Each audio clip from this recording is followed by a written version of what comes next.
Chapter 1, the question he never expected. Greg Thompson considered himself fortunate. Not lucky. Lucky implied chance. Fortunate meant recognizing good things and taking care of them. At 26, he had a career he genuinely enjoyed at a large financial services company in downtown Boston. His work was challenging without being overwhelming. His managers respected him. Promotions seemed less like distant possibilities and more like eventual milestones. Most importantly, he liked the people he worked with. When projects succeeded, he never pretended they'd been solo accomplishments. When mistakes happened, he treated criticism as information. The approach had served him surprisingly well. His manager once told him, "You know what's strange? Most people spend years learning not to take feedback personally. You walked in already understanding it." Greg hadn't known what to say to that. To him, it simply made sense. If someone pointed out a mistake, the mistake already existed. Learning about it was helpful. Being offended seemed inefficient. Outside work, things were equally stable. Amber Baker sat cross-legged on the opposite end of his couch, reading a novel while rain tapped softly against the apartment windows. They'd been together for 2 years. The fact still occasionally surprised him. Not because the relationship felt fragile, because it felt so natural. Somewhere along the way, Amber had stopped being his girlfriend and become part of his daily life. Like morning coffee, like calling Michelle when something ridiculous happened, like knowing exactly where the extra batteries were stored. Essential. He looked up from his laptop. "You know," he said, "I still think you cheated." Amber didn't look away from her book. "About what?" "The library." A smile tugged at her mouth. 2 years later? "You knew that book was popular." "I did. You definitely got there before me on purpose." Now she lowered the book. "You've invented a conspiracy theory around a library checkout." "I have evidence." "Oh?" "You were suspiciously prepared to negotiate." Amber laughed. The sound immediately improved his mood. "I negotiated because you looked heartbroken." "I was. You acted like somebody had stolen your puppy." "That was the last available copy. Which is why I suggested sharing." Greg pointed at her. "Prepared. See? You mean creative. I mean suspicious." She shook her head. The familiar exchange settled comfortably between them. One of the things Greg appreciated most about Amber was that conversation never felt forced. Silences weren't awkward. Jokes didn't require effort. Everything simply flowed. Eventually Amber placed her book on the coffee table. Her expression softened. "Can I ask you something?" Greg noticed the change in tone immediately. "Sure. It's kind of serious." That got his attention. He closed his laptop. "Okay." For a moment she seemed to consider her words carefully. Then she said, "Why don't you talk to your dad?" Greg blinked. The question appeared so unexpectedly that his brain stalled. "My dad?" "Yeah." He leaned back against the couch. "That's random." "A little. What brought that on?" Amber tucked a loose strand of hair behind her ear. "I was thinking about Thanksgiving." "What about it?" "You called your mom, right? You called Michelle. Also, right? You called your college roommate." Greg frowned. "I did." "You called your former internship supervisor because he sent you a congratulations message." Now he was genuinely confused. "Where is this going?" Amber met his eyes. "You didn't call your dad." Greg thought about that, then shrugged. "I texted him." "When?" "Couple days later." "What did you say?" He considered. "Something like, 'Hope you're doing well.' And he said he was." Amber waited. Greg waited too. Finally he said, "That's the whole conversation." "Exactly." He still didn't understand. "That's pretty normal." "For you, yes." The statement didn't sound accusatory. If anything, she sounded concerned. That put him slightly on edge. "What do you mean?" Amber folded her hands together. "In 2 years, I've heard you talk about your mom hundreds of times." He nodded. "Okay. I've heard you talk about Michelle." "Sure. I've heard stories about teachers, friends, bosses, neighbors, old classmates." Greg said nothing. "I know what your 3rd-grade teacher looked like." A reluctant smile appeared on his face. "Mrs. Powell was unforgettable." "Exactly. But I know almost nothing about your dad." The smile faded. Greg thought about it. She wasn't wrong. "I guess he's not really part of my day-to-day life." "Why not?" He hesitated. The answer seemed obvious. "Because he lives across the country." Amber nodded. "That's geography." "What?" "Not a relationship." Greg frowned. The distinction had never occurred to him. She continued carefully. "When was the last time you actually spoke to him?" "On the phone." "Yes." He searched his memory. "Months. Maybe longer. A lot longer." Unexpected discomfort crept into his chest. "I don't know." Amber noticed. Her voice became gentler. "Greg, do you think fathers are expendable?" His head snapped up. "What? Do you think they're optional?" "No." The answer came instantly. "Of course not." "Why?" "Because they're parents." "Then why don't you have one?" The room became very quiet. Rain continued tapping the windows. Somewhere in the hallway, an elevator door opened and closed. Greg stared at her. Not angry, just shocked. I have a father. Do you? The question landed harder than he expected. After a moment, Amber sighed. I'm not trying to hurt your feelings. I know. I love you. His expression softened.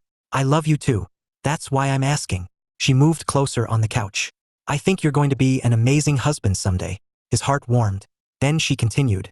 And I think you'll be an incredible father. The warmth faded into confusion. But, Amber looked down briefly. But I'm scared. Greg sat up straighter. Scared of what? She swallowed.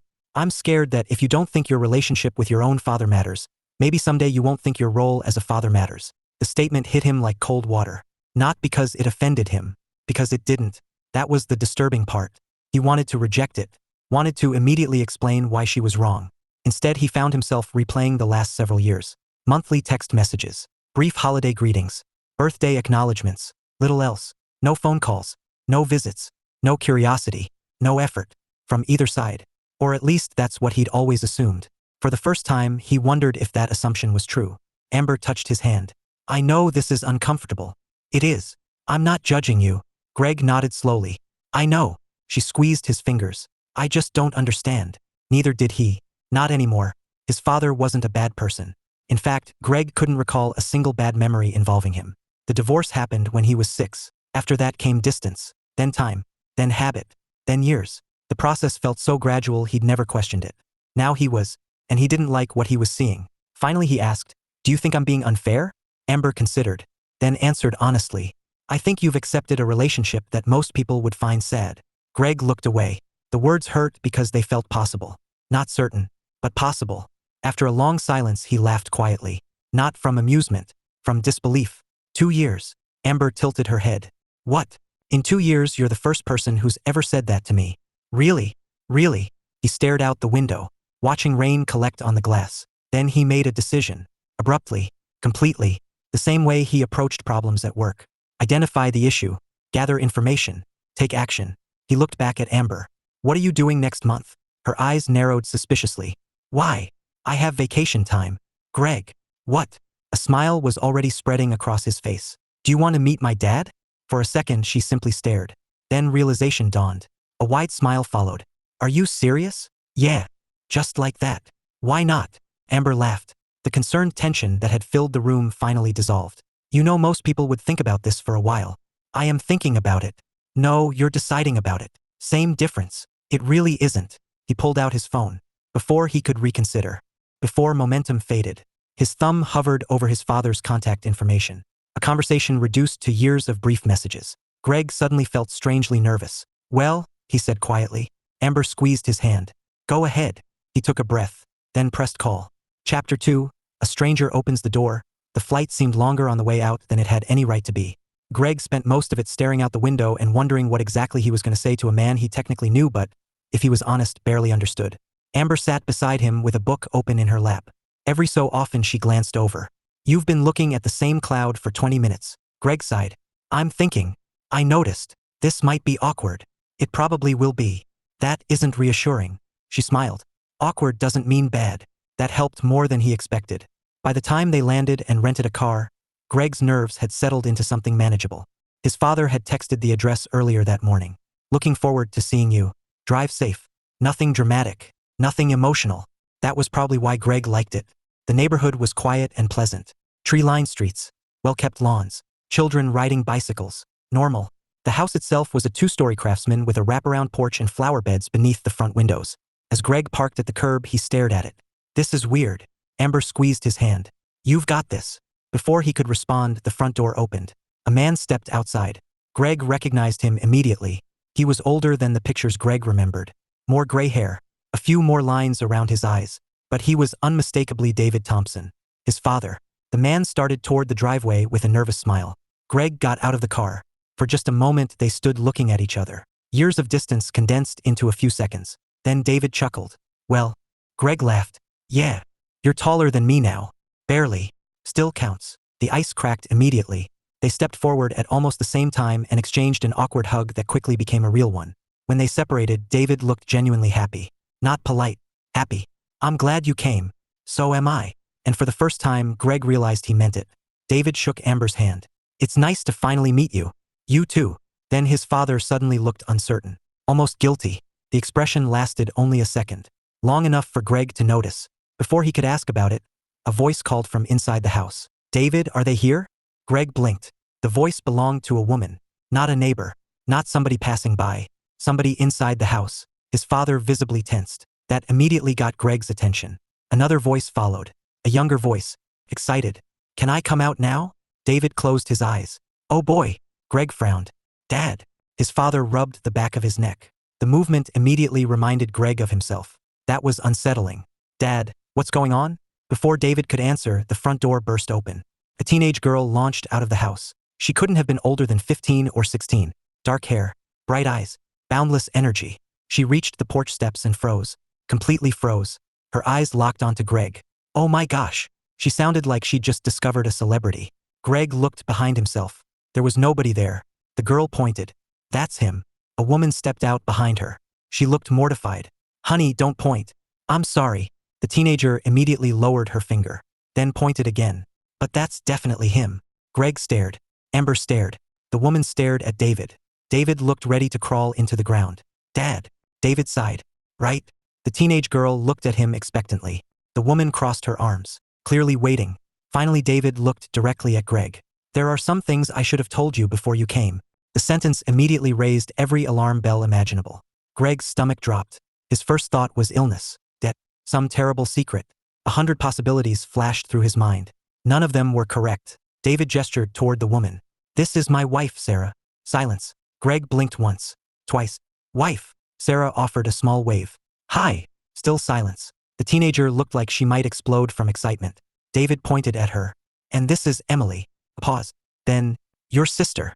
Silence expanded across the entire driveway. A bird chirped somewhere nearby. A lawnmower hummed in the distance. Greg's brain completely stopped functioning. His sister. His what? The teenager immediately bounced forward. Half-sister technically. Emily. What? Accuracy matters. Greg stared. His mouth opened. Then closed. Then opened again. You. Very eloquent. Amber placed a hand over her mouth. Not because she was laughing. Because she appeared just as shocked. David looked miserable. I should have told you. Yes. I know. You have a wife. Yes. You have a daughter. Also yes. Greg looked at Emily. Emily grinned. Hi. He looked back at David. You have another kid. David nodded. That one too. Greg rubbed both hands over his face. I flew across the country and discovered an expansion pack. Emily burst into laughter. Amber lost the battle against hers. Even Sarah laughed. David looked relieved. A little. You're not angry? Greg lowered his hands. Angry wasn't the word. Stunned? Absolutely. Confused? Without question. But angry? Not really. Mostly because nobody looked guilty. Nobody looked like a replacement family hiding some dark secret. They looked normal, happy. The house behind them showed signs of family life. The woman looked kind. The teenage girl was practically vibrating with excitement. None of it felt threatening. Just unexpected. Very unexpected. When were you planning to mention this? Greg asked. David winced. Eventually. Eventually? I was afraid. That answer caught Greg off guard. Afraid of what? David looked embarrassed. That you'd change your mind. What? I was worried you'd think I replaced you and Michelle. The honesty in the statement immediately took the air out of Greg's irritation. David continued. I haven't seen you in years. We barely talk. When you called and said you wanted to visit, I didn't want anything getting in the way of that. Sarah sighed. I told him it was a terrible plan. It was. It absolutely was. Emily raised a hand. I also said it was a terrible plan. David pointed at her. Nobody asked you. You asked me for different times. Well, I shouldn't have. Greg couldn't help it. He laughed. The absurdity of the situation finally overwhelmed the shock. You all knew about me? Emily's eyes widened. Knew about you? She looked offended. Of course we knew about you. And Michelle? Obviously. Greg looked at Sarah. She nodded. There are pictures of both of you throughout the house. That surprised him. Aren't you mad? Sarah's expression softened. Why would I be mad? Because we're from before. A look of understanding crossed her face. Then she shook her head. Greg, you're David's children. That made you family long before I ever came along. The simple sincerity of the statement hit unexpectedly hard. Beside her, Emily nodded vigorously. I've wanted siblings forever. You have friends. Not the same thing. You don't even know me. I know enough. Greg folded his arms. Oh, Emily pointed at him. You let me get away with that expansion pack joke. That doesn't tell you much. It tells me you're cool. David groaned. Please don't encourage her. Too late. Sarah said. Emily moved closer, studying him openly now. You look like Dad. I've been told. You definitely have his sarcasm. That's unfortunate. You're also taller than I imagined. Apparently everyone thinks that. Amber finally found her voice. For the record, this is not how I expected today to go. Same, Greg said. Same, David said. Same, Sarah added. Emily thought about it. This is exactly how I expected it to go. Everyone turned toward her. She shrugged. What? I have imagination. For the first time since arriving, Greg felt his shock begin to settle into something else. Curiosity. Because standing in front of him wasn't some secret second family. They were people. A stepmother who seemed genuinely happy to meet him. A little sister who looked ready to attach herself to him permanently. And a father who appeared terrified that he'd ruined everything. Greg walked over to David. His father straightened nervously. Greg put a hand on his shoulder. You should have told me. I know. That was incredibly stupid. I know. I'm definitely making fun of you for this later. A smile tugged at David's mouth. Fair. Greg looked toward Sarah and Emily, then back to his father. But I'm still glad I came. The relief on David's face was immediate and profound. The kind that couldn't be faked. Beside them, Emily let out a triumphant cheer. Yes. Everyone looked at her. What? She folded her arms. I just won a bet. Sarah blinked. You bet on your brother's reaction? I had confidence in him. Greg laughed again. And as his newfound sister launched into a detailed explanation of her betting methodology, he followed the family into the house. For the first time in years, he felt like he was walking into a chapter of his life he should have opened long ago. Chapter 3, the other side of the story. By the end of the first hour, Greg had learned 3 important things. First, Emily possessed enough energy to power a small city. Second, Sarah was somehow capable of keeping up with her. Third, his father had spent the last 15 years living an entire life Greg knew absolutely nothing about. That realization followed him throughout the afternoon. Not as anger, as amazement. Family photographs lined the walls. Vacations, birthdays, school events, camping trips, ordinary moments collected over years. Greg found himself stopping in front of one picture after another. Not because he felt excluded, because every image answered a question he had never thought to ask. That's Yellowstone, Emily announced, materializing beside him. Greg was becoming concerned she had mastered teleportation. You keep doing that. Doing what? Appearing. She grinned. He pointed at a photograph. How old were you here? 10. You climbed that mountain? No. Emily pointed at her father in the picture. He carried me because I complained the whole way. Accurate, David said from across the room. Emily looked scandalized. I was a child. You were 10. Exactly. David laughed. Greg found himself staring at them. The easy rhythm between father and daughter. The teasing. The familiarity. For a brief moment, something strange moved through his chest. Not jealousy. Regret, maybe. Not for something lost. For something missed. There was a difference. Sarah appeared beside him carrying 2 glasses of iced tea. She handed him one. You okay? Greg accepted it gratefully. Yeah. He glanced toward Emily. His newfound sister was now attempting to convince Amber to join some sort of board game tournament. The details seemed increasingly unhinged. She's something, Greg said. Sarah laughed. That's one word for it. How long has she been like that? Since birth. I believe that. Sarah smiled before growing thoughtful. She's been excited about today for years. Greg looked at her. Years? Absolutely. Something in Sarah's tone made him curious. You really knew about us? Sarah looked genuinely surprised. Of course we did. Greg leaned against the kitchen counter. I guess that's the part one still don't understand. Her expression softened. Your father talked about you constantly. Greg blinked. That answer hadn't been expected. Me? And Michelle? He stared. The same Michelle who never called? Sarah nodded. The very same. Greg looked toward the living room. His father was helping Amber understand some complicated card game while Emily loudly accused him of cheating. Whatever issue they were arguing about appeared entirely fictional. He talked about us? Sarah smiled. Every chance he got. The statement landed heavily, because it conflicted with years of assumptions. Children naturally create explanations for things. The explanations become stories. Eventually the stories become truths. Greg's story had always been simple. Distance created separation. Separation created indifference. Indifference explained everything. Now the story wasn't holding together very well. You know, Sarah said quietly, I almost met you once. Greg looked up. What? She nodded. When you graduated college. I never came here. No. But your father wanted to fly out. Greg frowned. He never mentioned that. He bought the ticket. Greg stared. Sarah continued. The week before graduation he called to ask what time the ceremony started. What happened? A sad smile appeared. You told him your mother had already reserved seats. Memory surfaced. Faint but recognizable. He remembered the call. Barely. At the time he'd considered it practical. The guest limit had been small. There hadn't been room. He'd moved on immediately afterward. Clearly his father hadn't. Greg looked away. Oh, I don't think you intended to hurt him. The quiet kindness of the statement somehow made it worse. Because she was right. He hadn't intended anything. That was the problem. For years his father had occupied a strange corner of his life. Important in theory. Forgotten in practice. The realization was uncomfortable. Not because someone was blaming him. Nobody was. That made it harder. Sarah gently changed the subject. Want to know a secret? Greg welcomed the shift. Sure. Emily rehearsed introductions. He blinked. Introductions. For months. A smile spread across his face. No.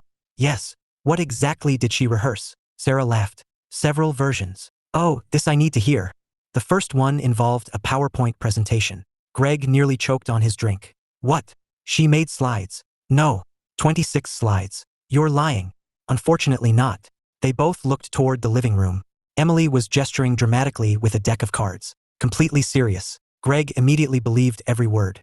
26 slides. With transitions. That's honestly terrifying. Sarah laughed so hard she nearly lost her balance. Something warm settled in Greg's chest. Comfort. Unexpected and immediate. The ease of speaking with her felt surprisingly natural. Not forced. Not careful. Natural. An hour later dinner was served. The meal itself became chaotic almost immediately. Emily talked constantly. Amber encouraged her. Which only made things worse. David occasionally attempted to redirect conversation. With limited success. At one point Emily managed to discuss school, movies, astronomy, basketball, and whether dogs understood taxes in the span of 2 minutes. Greg wasn't entirely sure how. Eventually the conversation settled. The energy lowered. The room grew quieter. More reflective. That was when Greg finally asked, Dad? His father looked up from his plate. Yeah. Greg hesitated. Then decided honesty was probably best. Why didn't you tell us?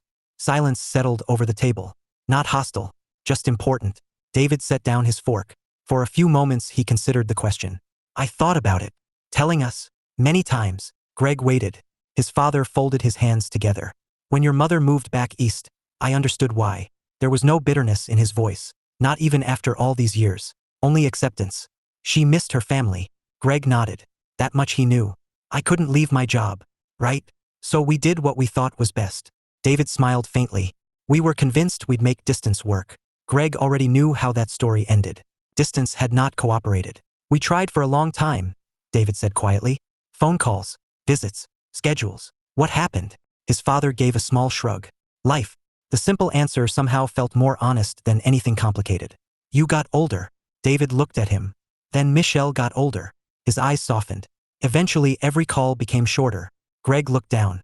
It was true. Painfully true. I didn't blame either of you. You didn't? No. David shook his head. You were kids. The statement affected Greg more than he expected. For years he'd assumed disappointment, resentment, maybe even anger.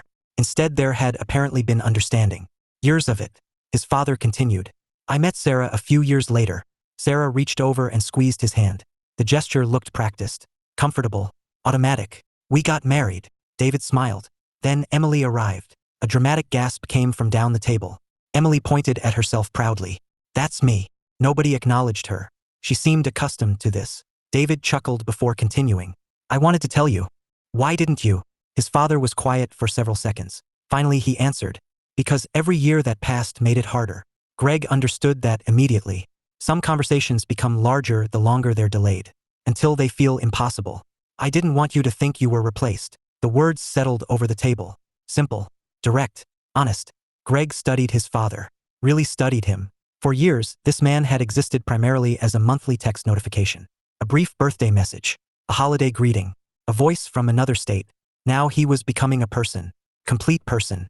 With fears, mistakes, regrets, and good intentions that hadn't always produced good decisions. In other words, human. Emily suddenly raised her hand. Everyone looked at her. Question. David sighed. What? When do I get to tell Michelle she has another sister? The entire table erupted into laughter. Even David. Not yet, Greg said. Tomorrow. No. This week?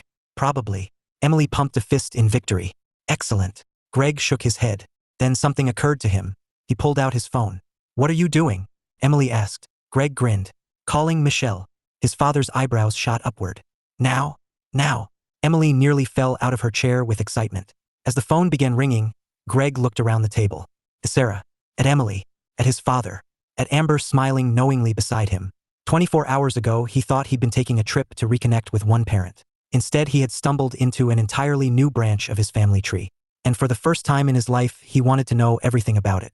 Chapter 4, The Sister Who Refuses to Leave. Michelle answered on the third ring. What's on fire?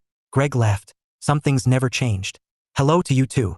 If you're calling at this hour from the West Coast, either something's wrong or you've joined a cult. Amber immediately covered her mouth to hide a laugh. Across the table, Emily was practically bouncing in her chair. Put her on speaker, Emily whispered. No. Please. No. Please. Absolutely not. Michelle's voice crackled through the phone. Why are you arguing with someone? Greg looked around the table. Everyone suddenly became very interested in their food. Cowards. No reason. There is definitely a reason.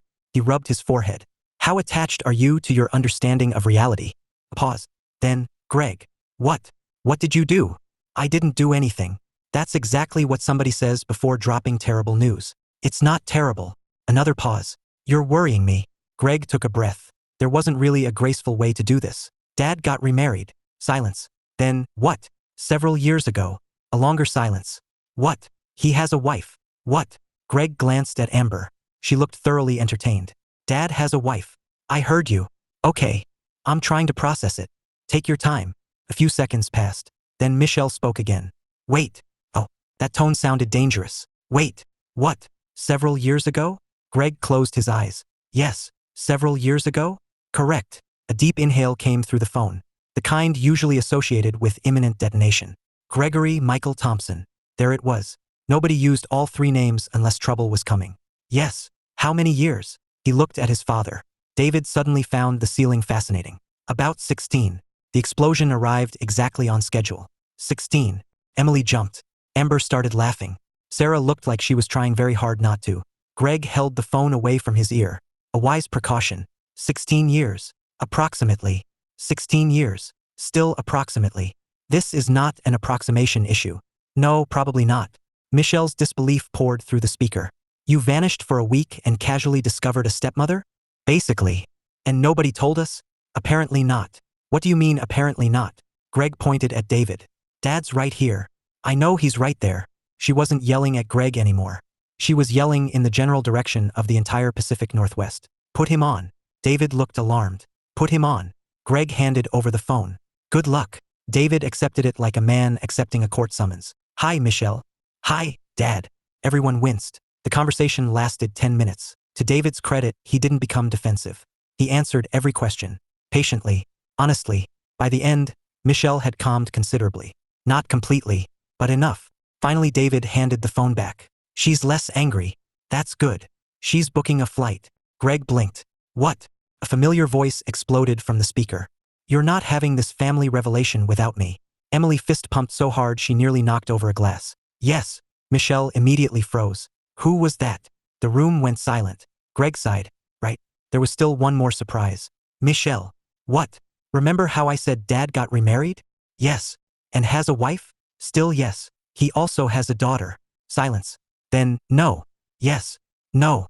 Very yes. How old? Greg looked toward Emily. She waved enthusiastically. 15. The silence that followed lasted nearly 10 seconds. Eventually Michelle spoke. Very carefully.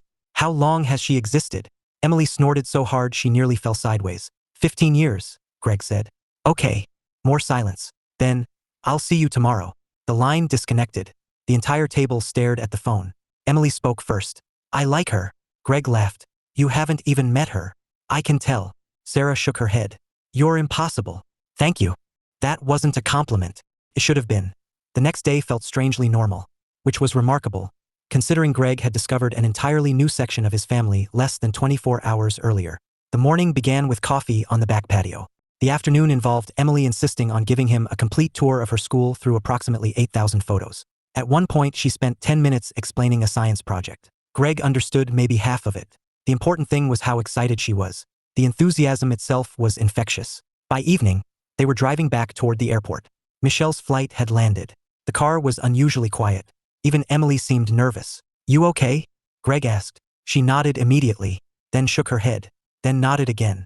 Maybe. That's helpful. What if she doesn't like me? Greg blinked. The concern sounded so sincere it caught him off guard. You've been talking about meeting her for years. I know. What makes you think she won't like you? Emily stared out the window. She might think I took something away from her. The innocence of the statement hurt a little, because it revealed exactly what she'd worried about all these years. Greg leaned forward from the back seat. Emily, she turned. You didn't take anything. Her expression softened slightly. Promise. I promise. The smile that appeared afterward was small, but genuine. They found Michelle near baggage claim. The moment she appeared, Greg knew she was overwhelmed.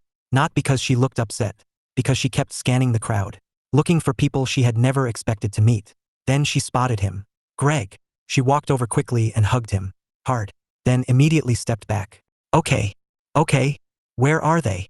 His father sighed. Hello to you too. Michelle looked at him. Actually looked at him. For several long seconds. Then she marched forward and hugged him. Harder than she'd hugged Greg. David froze. Completely frozen. As though he hadn't expected it. Finally he hugged her back. Hi, sweetheart. Those 3 words nearly broke Greg's heart. Because of how naturally they came out. Because of how long they'd gone and used. Michelle pulled back. There was suspicious moisture in her eyes. Nobody commented on it. Then she looked toward Sarah. The woman suddenly seemed uncertain. For the first time since he'd arrived, Greg saw genuine nervousness from her. Hi, Sarah said softly. Michelle studied her for a moment, then smiled. Hi. The tension vanished instantly. Relief appeared across Sarah's face. And then Emily stepped forward. The moment everyone had been waiting for. The teenager suddenly seemed far younger than 15. Unsure. Hopeful. Terrified. Hi. Michelle blinked. Emily offered a tentative wave. I'm Emily. There was a beat of silence. Then Michelle looked at Greg. Then at Emily. Then back at Greg. She's real. Very. Michelle stared again. She's adorable. Emily gasped. I knew I'd like her. Then, before anybody could stop her, she threw herself forward and hugged Michelle. A full-speed commitment. Michelle barely had time to react. Somehow she caught her. Laughter erupted immediately, including Michelle's. Oh wow. Emily pulled back. Sorry. No, you're fine. You smell like airport. That's because I was in an airport. Oh. Emily considered this. That makes sense. Michelle looked toward Greg. You weren't kidding. Nope. She's exactly what you described. I've only known her 2 days. 2 days was apparently enough. Truly was. Watching the 2 of them together was oddly emotional. As though a missing piece had quietly slipped into place. No drama. No resentment. No anger. Just people discovering family. People who should have met years ago. As they headed toward the parking garage, Emily naturally inserted herself between Greg and Michelle, talking nonstop. As expected. Michelle listened. Equally expected. Greg hung back a little, walking beside his father. David was smiling. Not the cautious smile from earlier. Not the nervous one. Peaceful one. For several moments neither spoke. Then David quietly said, Thank you for coming. Greg looked at him. For what? For giving this a chance. Greg considered the question. Ahead of them, Emily was already telling Michelle about every hobby she'd ever had. Michelle somehow looked fascinated. Sarah was laughing. Amber was smiling. The scene felt comfortable. Natural. Like something that should have happened years ago. Greg looked back at his father. No. He smiled. Thank you for answering the phone when I finally called. For a moment, neither of them said anything. Then they continued walking. Together. Chapter 5, Family Expansion Project. 3 days after Michelle arrived, Greg called his manager. It was one of the easier conversations he'd ever had. Family emergency? His manager asked. Greg looked out the kitchen window toward the backyard. His father was helping Emily assemble something that appeared to have too many pieces and not enough instructions. Michelle and Sarah sat nearby drinking iced tea and offering completely contradictory advice. Amber was laughing. The entire scene felt bizarrely perfect. Not exactly. Everything okay? Actually, yeah. His manager sounded relieved. Good. Greg smiled. I just found out I have a little sister. There was a pause. Then, I feel like that sentence deserves more explanation. It definitely does. 10 minutes later, after Greg summarized as much as he could, his manager laughed. Well, that beats every PTO request I've approved this year. So stay another week. Really? Greg. Yeah? 10 years from now, you'll remember this. The answer came without hesitation. You're right. Take care of your family. After the call ended, Greg stood quietly for a moment. He appreciated his career. He worked hard for it. But it felt good knowing the people above him understood that some things mattered more than quarterly reports. He slipped his phone into his pocket and stepped outside. Immediately, Emily spotted him. Good. Greg frowned. Good what? We need you. That statement already sounded dangerous. What happened? Mom and Michelle are ganging up on us. Across the patio, Michelle looked offended. We absolutely are not. Sarah raised her hand. We absolutely are. Emily pointed dramatically. See. Greg sat down in the empty chair beside Michelle. What exactly is happening? His sister handed him a stack of old photo albums. I found evidence. Evidence of what? Our childhood. Greg looked down. The first album contained photographs he hadn't seen in years. Michigan. His mother. Birthday parties. Little league games. Christmas mornings. He found himself smiling. Then pausing. Then smiling again. Emily immediately shoved her chair closer. Who's that? Mom. She looks like Michelle. People have noticed. Michelle rolled her eyes. Emily ignored her. What about that one? Greg pointed to a photograph. You. Emily froze. Me? His father looked up from the half-built project. What? Greg turned the album around. A photograph had slipped between two pages. A much newer photograph. Emily as a toddler. Standing on her father's shoulders at some kind of fair. For a moment everyone went quiet. The image represented a strange overlap. The first tangible proof that their separate lives had existed at the same time. Greg looked at the picture again. Then at Emily. Then back at the picture. You were cute. Emily gasped. I still am. Debatable. She looked scandalized. Sarah laughed. Michelle joined in. Within seconds everyone was talking again. The moment passed naturally. Without awkwardness. Without discomfort. Just one more discovery among many. That evening they gathered around the dinner table. By now the seating arrangement had become almost permanent. Emily sat next to Greg. Not because anyone told her to. Because she simply did. The first day had been amusing. By the fifth day it had become normal.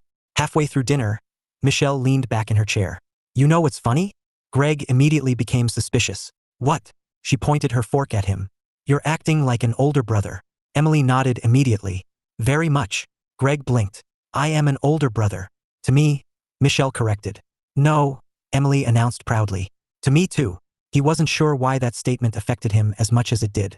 Maybe because she sounded so pleased about it. As though gaining a brother was the greatest thing that had ever happened. For years Greg had assumed he only had one sibling. Now another one had appeared and attached herself to his side like a determined barnacle. And somehow he didn't mind at all. Not even a little. Emily took a bite of dinner.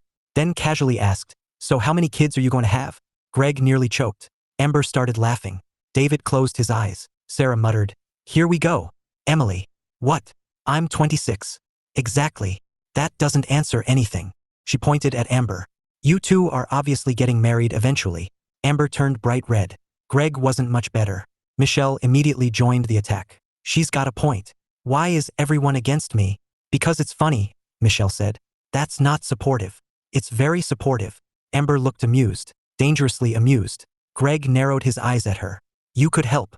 No. Wonderful. Emily smiled triumphantly. Anyway, how many? 0 right now. That's not a number. It literally is. She sighed dramatically. I ask one reasonable question. No reasonable person asks that. Mom. Sarah held up both hands. I am not getting involved. Coward. Correct. Laughter spread around the table. The easy kind. The comfortable kind. The kind that comes naturally among people who enjoy being together. Greg found himself looking around. At his father. At Sarah. At Michelle. At Emily. At Amber. The realization arrived quietly. A week ago, this table hadn't existed in his mind. Neither had the people sitting around it. Not because they weren't real. Because he'd never thought to look. The uncomfortable truth was becoming unavoidable. His father had been right. He had never asked. Not once. Not really. The monthly texts had become a substitute for actual curiosity. How are you? Doing good. You? Fine. Conversation over. For years, Greg had assumed that was all there was. Now he saw how much existed underneath. An entire family. An entire life. 1,000 stories he'd never heard. Not because they were hidden. Because he'd never reached for them. The realization wasn't painful anymore. Just instructive. Like discovering you'd been reading only the first chapter of a very long book. Later that night, after everyone else had gone to bed, Greg found his father sitting on the back porch. The summer air was cool. The neighborhood was quiet. For a while Greg simply sat down beside him. Neither spoke. Eventually David smiled. Couldn't sleep? A little. His father nodded. Me too. The porch light cast long shadows across the yard. Somewhere in the distance a dog barked. Greg leaned back in his chair. Then finally asked the question that had been lingering for days. Did you really think we'd never come? David was quiet. Not avoiding the answer. Thinking about it. Sometimes. The honesty stung. A lot of times? His father smiled sadly. Enough. Greg looked down. He didn't know what to say. Because if their positions were reversed, he probably would have felt the same. You know, David said. I never stopped hoping. Greg looked up.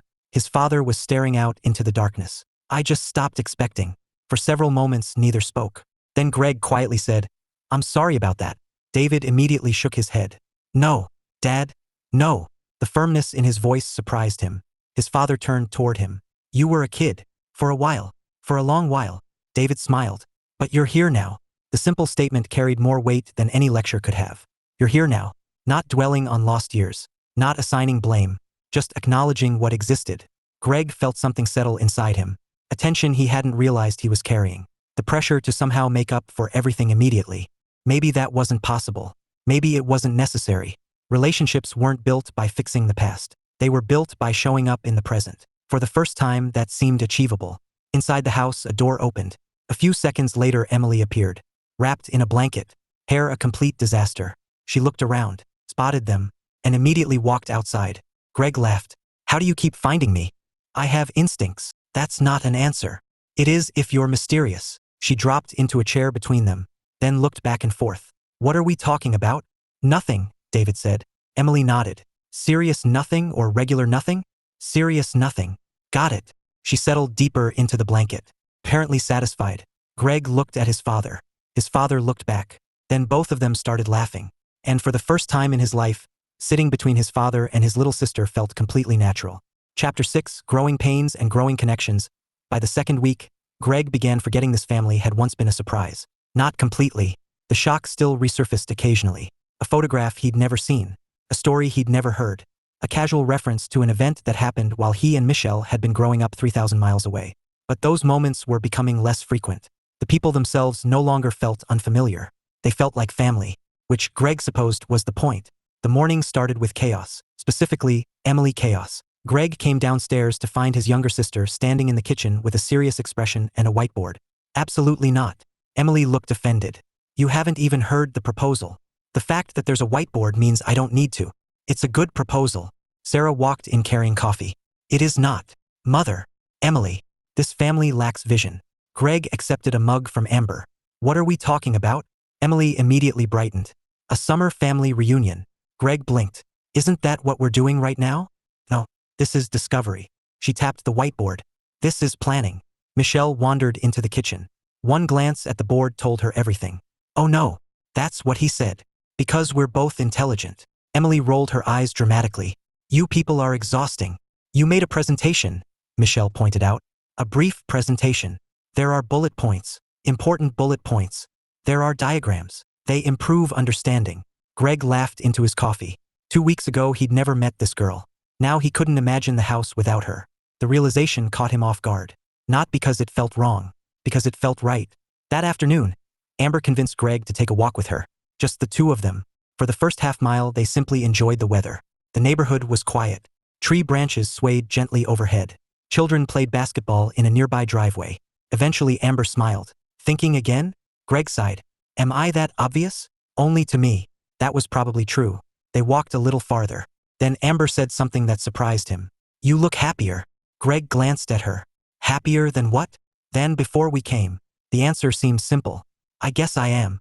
No guess. Amber slipped her hand into his. You are. Greg thought about it. She wasn't wrong. Something had changed. Not overnight. Not dramatically. But steadily. The world felt larger now. Before this trip, family had been his mother and Michelle.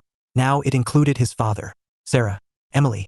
An entirely new collection of people who cared about him, who wanted him around, who had been waiting for him. The thought still felt strange. You know what keeps bothering me? He asked. Amber nodded. The lost time. He looked at her. How do you keep doing that? I've known you for 2 years. Fair. They continued walking. Finally Greg said, I keep thinking about all the things I missed. Amber was quiet, listening. Emily's school stuff. Yeah. Birthdays. Yeah. The fact that Dad got married. Amber squeezed his hand. Yeah. Greg sighed. It feels stupid. It isn't. I should have been curious. Probably. The agreement surprised him. You don't usually tell me when I'm wrong. Amber laughed. Because usually you're right. That's statistically impossible. Greg. What? You were wrong. He groaned. She smiled. But so was your dad. That earned a look. Amber continued. He should have told you. Probably. You should have asked more questions. Definitely. Both things can be true. Greg thought about that. The simplicity of it appealed to him. No villains. No heroes. Just people making imperfect choices. The same conclusion he'd been reaching ever since arriving. Eventually Amber stopped walking. He stopped beside her. What? She looked at him carefully. The expression made him nervous. Not bad nervous. Just aware. Can I ask a scary question? Oh, that's never good. She ignored that. When we have kids someday. Greg's heart skipped. Not because the idea shocked him. Because the way she said it didn't include the word if. Only when. What kind of father do you want to be? For a moment he simply stood there, thinking. Then, surprisingly, the answer came easily. The kind that shows up. Amber smiled softly. Greg continued. The kind who asks questions. His throat tightened slightly. The kind who knows what's happening in their lives. The image of his father flashed through his mind. Not the version he'd imagined for years. The real one. The man who'd sat on a porch and admitted he'd never stopped hoping. The man who'd built a life while quietly leaving the door open. A man who wasn't perfect, but who cared. Deeply. I want to be present, Greg said. Amber's eyes shone. I think you will be. For a moment they simply stood there together. Then Greg grinned. You realize Emily would have opinions about this conversation. Amber immediately laughed. We can never tell her. She'd start planning names. She absolutely would. Both of them knew it was true. That evening Greg found his father in the garage. David was organizing tools while pretending not to organize tools. The same wrench had moved 3 times in 5 minutes. Greg leaned against the workbench. Dad. His father glanced over. Yeah. You busy? Nope. The answer was immediate. Greg smiled. Some things really were universal. Children never stopped outranking chores. For a few moments they talked about nothing important. Baseball. Work. Travel. Ordinary things. Then Greg said, I owe you an apology. David looked genuinely confused. What for? A lot. His father immediately shook his head. Greg. Just let me say it. David nodded. So Greg did. I spent years assuming things. The garage was quiet. I assumed you didn't care. His father looked away. Greg continued. I assumed I wasn't important. That's not true. I know. The words came easier now. Because they were true. Because he'd seen the evidence. Not in speeches. In photographs. Stories. Questions. The way his father looked when Michelle arrived. The way he'd looked when Greg first stepped out of that rental car. I know that now. For a long moment David said nothing. Then he sighed. You know what my biggest mistake was? Greg waited. I got comfortable with being the background character. The statement caught him off guard. David sat down on a nearby stool. When the calls got shorter, I figured that was what you needed. He shrugged. When the texts became enough, I let them be enough. Greg listened quietly. I should have pushed harder. Dad, I should have. The conviction in his voice sounded familiar. Because Greg used that same tone when admitting mistakes at work. Not self-pity. Accountability. The realization made him smile. Apparently that habit came from somewhere. I guess neither of us was very good at this. David laughed. No. Not even a little. Definitely not. For a while they sat in comfortable silence. Then Emily burst into the garage like a tiny hurricane. There you are. Both men turned. Her eyes narrowed. What are you doing? Talking. Without me. Yes. Rude. David groaned. Greg laughed. Emily folded her arms. I leave you alone for 1 hour. It was 20 minutes. That's basically an hour. No. It emotionally felt like an hour. Greg shook his head. Then something occurred to him. A thought that might have seemed impossible 2 weeks earlier. He looked at Emily. Then at his father. Then back at Emily. Want to visit Boston sometime? The question froze her in place. Completely. You mean it? Sure. For perhaps the first time since meeting her, Emily was speechless. A remarkable achievement. You'd really invite me? Greg smiled. Yeah. Her eyes immediately lit up.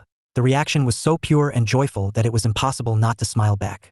A second later she launched forward and wrapped him in a hug, nearly knocking him off balance. Okay, Greg said. Still not prepared for how often that happens. Get used to it. He suspected he would. And strangely enough, he was looking forward to it. Chapter 7.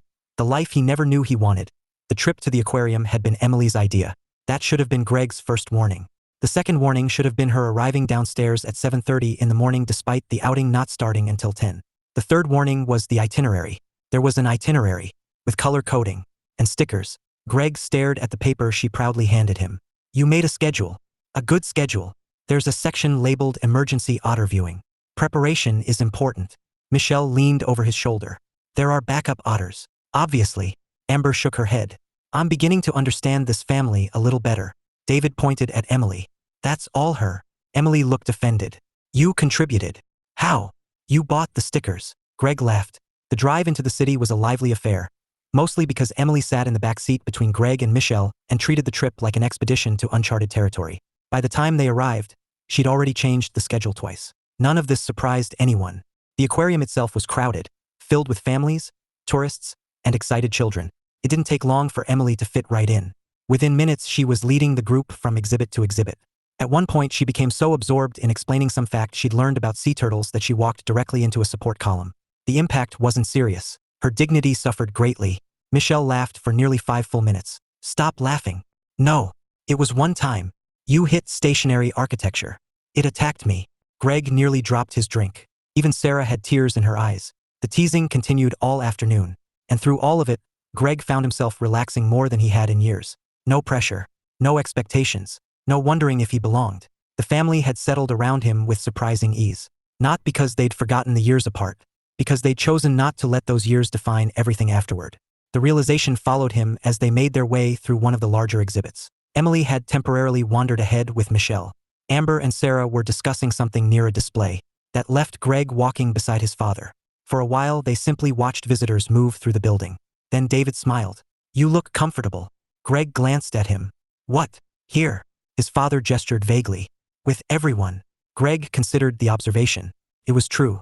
A few weeks ago, none of this would have seemed possible. Now it felt natural. I guess I am. David nodded. There was quiet satisfaction in the expression, as though that answer meant more than he wanted to admit. You know, Greg said, I never expected this. Me neither. I mean any of it. His father laughed softly. Trust me, me neither. Ahead of them, Emily suddenly appeared. Like always, Greg was increasingly convinced she'd mastered teleportation. She grabbed his arm. Come look at this. What is it? The penguins. Are they doing something special? They're penguins. Apparently that was sufficient justification. Emily dragged him toward the viewing area. As he followed, David remained where he was, watching, smiling. Greg didn't notice. Amber did. She slowed beside David. For a moment, neither spoke. Then David quietly said, She's attached. Amber followed his gaze. Emily stood beside Greg explaining Penguin Society with absolute confidence. Whether her information was accurate remained unclear. Greg was listening seriously anyway. Very attached, Amber agreed. David's smile widened slightly. I worried she'd overwhelm him. Amber laughed. She did. True. But he loves it. The older man's expression softened. I think he does. Amber studied him. Something occurred to her. Can I ask a question? Sure. When did she start talking about them? David already knew who she meant. Greg and Michelle? Amber nodded. His answer came immediately. Pretty much as soon as she was old enough to understand. That surprised her. Really? He smiled. There were always photographs. Amber remembered the hallway. Everywhere she'd looked, pictures had been present. Not tucked away, displayed. Part of the family. David continued. She used to ask questions. What kind? What were they like? What did they enjoy? Were they nice? His smile grew. Every year she'd ask if this was the year she'd finally meet them. Amber looked toward Greg. Across the room, he was laughing at something Emily said. The sight warmed her heart. Looks like she got her wish. Yeah. The answer carried a surprising amount of emotion. David looked away for a second, collecting himself. Then he smiled again. Best thing that's happened to her. Amber disagreed silently. Because from what she'd seen, it wasn't only Emily. That evening the family stopped at a waterfront restaurant before heading home. The sunset painted the harbor gold. Fishing boats drifted in the distance. The atmosphere felt peaceful, comfortable. By the time dessert arrived, conversation had splintered into smaller groups. Michelle and Sarah were discussing home renovation projects. Amber was listening. David was talking about baseball. Emily was supposed to be eating cheesecake.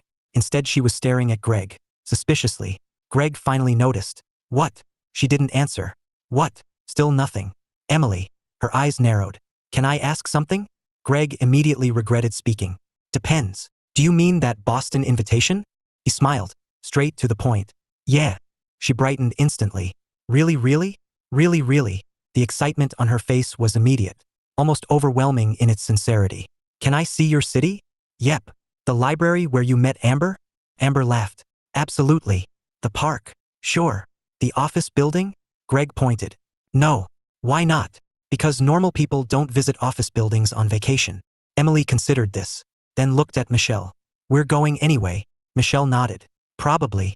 Traitor. Always. The table erupted into laughter. As the conversation continued, Greg found himself quietly observing. His father laughing at a joke Sarah made. Michelle and Emily arguing over dessert. Amber fitting effortlessly into every conversation. The scene felt full, rich, alive. For years Greg had thought his life was complete. Now he understood something important. It had been complete, but that didn't mean it couldn't become bigger. He hadn't been missing a family. He'd been missing the chance to know them. There was a difference, and now that chance was finally his. As they prepared to leave, Emily slipped her arm through his. The gesture had become increasingly common, natural, automatic. "I'm glad you visited." The statement was quiet enough that only he heard it. Greg looked down.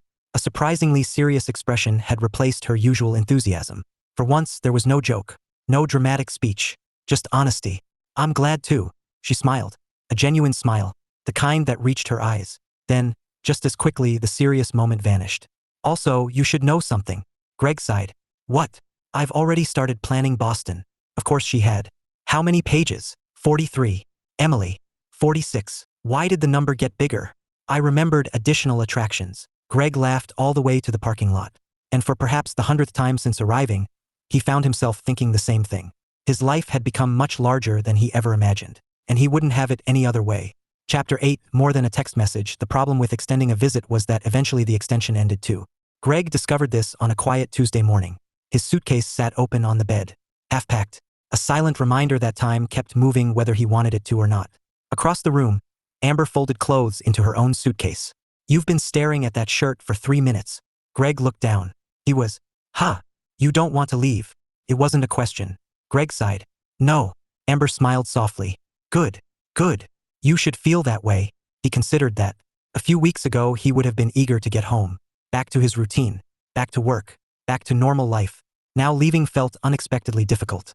Not because home wasn't waiting for him. Because another home existed now too. One he'd never known about. A knock came at the bedroom door. 3 rapid knocks. Not even slightly subtle. "Come in." The door opened immediately. Emily entered carrying a notebook. "Oh no," Greg said. "What?" "There's a notebook." She looked offended. "It's important. The last time you had a notebook, there was a 46-page Boston itinerary. It has reached 51 pages. Greg rubbed his temples. Amber started laughing. Emily ignored both of them. "I have prepared a contact schedule." Greg blinked. "A what?" "A communication plan." Somewhere downstairs, David groaned. Apparently he'd heard those words before. Emily opened the notebook. Page after page of notes appeared. Color-coded. Of course they were. "We will have 1 family video call every Sunday." Emily. "1 sibling call every Wednesday." Emily. "Quarterly visits." Emily. "Alternating holiday attendance." Emily. She lowered the notebook. "What?" Greg couldn't stop laughing. The seriousness on her face made it impossible. "You planned all this?" "Of course." "Why?" For just a second she looked confused by the question. "Because you're leaving." The simple answer erased every joke from his mind. Emily closed the notebook, suddenly looking much younger than 15. "I waited a long time to meet you." The room grew quiet. Greg felt his chest tighten. Not painfully, just enough to matter. "I'm not disappearing." "I know. You do." She nodded. "You came." The certainty in her voice surprised him. "I figured if you came all this way, you'll come back." Greg looked at her for several moments, then smiled. "Yeah." Her grin returned instantly. "Good." The mood immediately shifted, like a light switch. "So you'll be reviewing the communication plan?" "No. It includes charts." "Absolutely not." Emily sighed dramatically. Nobody appreciates excellence. The drive to the airport felt very different from the one that had brought Greg there. Then he had been nervous, uncertain, curious. Now he was simply grateful. The family came together in a loosely organized caravan. 2 vehicles, too many snacks, far too much conversation. By the time they reached the terminal, nobody seemed eager to address the obvious fact that departures were involved. Instead, they discussed upcoming movies, sports, travel plans, anything except goodbye. Eventually, there were no more distractions available. The time had arrived. Greg checked his watch. Their flight would begin boarding soon. Nobody moved. Not at first. Then Michelle stepped forward and hugged her father. Hard. The way she had at the airport after arriving. The way she hadn't had the chance to for years. David hugged her back, equally tight. When they separated, neither commented on the obvious emotion in the other's eyes. They didn't need to. Some things spoke for themselves. Sarah hugged Michelle next, then Amber, then Greg. "Thank you for coming." Greg smiled. "Thank you for putting up with us." Sarah laughed. "It was worth it." Nearby, Emily appeared to be working through some internal struggle. A battle between emotion and stubbornness. Emotion eventually won. She walked straight toward Greg. For once, she wasn't talking. Not a single word. She simply wrapped her arms around him. Greg hugged her immediately. The embrace lasted longer than usual. When she finally stepped back, her eyes were suspiciously bright. You better answer your phone. I will. Every time. Reasonably often. Every time. That's not how phones work. Emily pointed at him. It can be. Greg laughed. Then she hugged him again. Apparently one wasn't enough. When she finally released him, Michelle leaned over. She's definitely your sister. I know. Same level of persistence. I know. Emily looked pleased by the comparison. As expected. Then Greg turned toward his father. For a moment neither man spoke. Years ago that silence would have been awkward. Now it simply felt meaningful. Finally David smiled. I'm glad you called. The words struck Greg immediately. Because they echoed his own thoughts. Not about this trip. About everything. The call. The visit. The decision to ask one more question instead of accepting old assumptions. I'm glad I did too. His father nodded. Then pulled him into a hug. A real hug. The kind neither of them would have attempted a few weeks earlier. When they stepped apart, Greg noticed something. The nervousness he'd seen in his father on the first day was gone. Completely. Replaced by certainty. The certainty that this wasn't another goodbye stretching into years. Just a goodbye stretching into weeks. A normal goodbye. The kind families had all the time. That realization meant more than Greg could easily express. The boarding announcement sounded overhead. Finally unavoidable. Amber took his hand. Michelle gathered her luggage. Time to go. As they started toward security, Greg looked back one last time. His father, Sarah, Emily, standing together, waving. Family. Not hidden family. Not replacement family. Simply family. The distance between them suddenly seemed much smaller than it once had. A month ago, his father had been little more than a monthly text message. A familiar name attached to brief conversations. Now Greg knew his laugh, his habits, his regrets, his kindness. He knew Sarah's warmth, Emily's unstoppable enthusiasm, the shape of their lives, the stories behind them. For years, he'd thought nothing had changed after the divorce. Now he understood the truth. Everything had changed. People had grown. Lives had expanded. New relationships had formed. The world had kept moving. The only mistake had been assuming there was nothing left to discover. As he turned toward security, Amber squeezed his hand. You okay? Greg smiled. More than okay. For the first time in a very long time, he felt connected to something larger than himself. A bigger family. A bigger future. A bigger life. Yeah, he said. And he truly meant it. Behind him, his phone buzzed. He pulled it out. A new message from Emily. Sent approximately 7 seconds after saying goodbye. Subject. Communication plan revision 1. Greg laughed so hard he nearly stopped walking. Amber looked over. What happened? He showed her the screen. She immediately started laughing too. Together they headed toward their flight. Not leaving family behind. Taking it with them. Epilogue. Sunday nights, 6 months later. Greg's phone rang at exactly 7 p.m. He didn't even need to check the caller ID. Nobody else in his life operated with such terrifying precision. Amber glanced up from the couch. Your appointment is here. Greg answered. Hello, Emily. You're 30 seconds late. I answered the phone. You should have answered faster. That's not how time works. You're making excuses. Greg laughed and switched the call to video. A moment later, Emily appeared on screen. Behind her, David was reading something in a recliner. Sarah sat nearby. The familiar sight instantly felt comforting. Routine. Normal. Family. Something Greg never would have expected a year ago. Where's Michelle? Emily asked. Still joining. As if summoned by name, another window appeared. Michelle's face filled the screen. Sorry. You are 71 seconds late, Emily informed her. Michelle rolled her eyes. You keep track. I have a spreadsheet. Nobody was surprised. Not even a little. The weekly family call had become one of the most consistent parts of Greg's life. The communication plan joke had somehow evolved into an actual tradition. Not because Emily forced it, though she probably helped, because everyone genuinely wanted it. The conversations were rarely important. That was the point. Real relationships weren't built entirely on major events. They were built on ordinary moments, stories from work, updates from school, random observations, the small details that turned people from names into lives. Good news, Emily announced. Everyone immediately became nervous. What? Greg asked. I booked my Boston trip. David looked up sharply. You did what? I researched dates. Research isn't booking. Details, Sarah groaned. Greg smiled. Emily's first visit was scheduled for summer vacation. She'd already revised the itinerary 4 times. 51 pages had somehow grown into 83. Greg was afraid to ask why. Across the couch, Amber leaned against his shoulder. The sight didn't escape Michelle. She smirked. Speaking of planning. No, Greg said immediately. Speaking of planning, Michelle repeated. Emily looked interested. Dangerous. Very dangerous. Amber laughed. Leave him alone. No chance, Michelle said. David suddenly looked suspicious. What planning? Nobody answered quickly enough. His eyes widened. Oh, Sarah sat upright. Oh, David pointed at Greg. Oh, Greg buried his face in his hands. The entire call erupted into laughter. Amber wasn't helping at all. The conversation derailed for 15 straight minutes. By the time things settled down, Greg's face hurt from smiling. The feeling had become familiar over the past 6 months. Not happiness born from excitement. Something deeper. Contentment. The steady kind. The kind built from belonging. Eventually the call wound down. People said goodbye. Promised to text. Promised to call. Promised to share photos. The ordinary promises families make every day. One by one the windows disappeared. Michelle first. Then Sarah. Then David. Emily remained. Naturally. One more thing. Greg groaned. There it is. She ignored him. When you have kids someday. Good night, Emily. You didn't let me finish. I know exactly what you were going to say. You need to know I've already picked my aunt title. Greg laughed. Good night, Emily. I'm serious. The call disconnected. 2 seconds later a text arrived. Aunt Supreme is still available. Think about it. Greg showed Amber. She laughed so hard she nearly fell off the couch. Then she leaned her head against his shoulder. The apartment grew quiet. Outside, city lights shone through the windows. For a few moments Greg simply sat there, thinking. Not about lost years. Not anymore. Those would always exist. But they no longer defined the story.